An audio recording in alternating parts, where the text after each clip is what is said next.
Tēnā koutou katoa. My name is Wetini Mitai Ngātai. I'm a businessman, father, and also the leader of the Mātārae Ōrehu.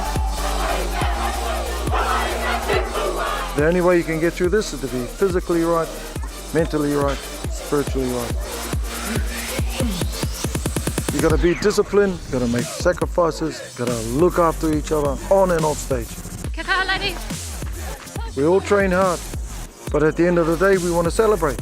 But it's not about getting on the piss. It's about celebrating who we are as a people and about being proud about our tupuna. You know, at the end of the day, it's us as role models.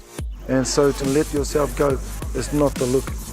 And I've been down there, so, you know, yes, we can celebrate, enjoy yourself, but come out with your mana intact.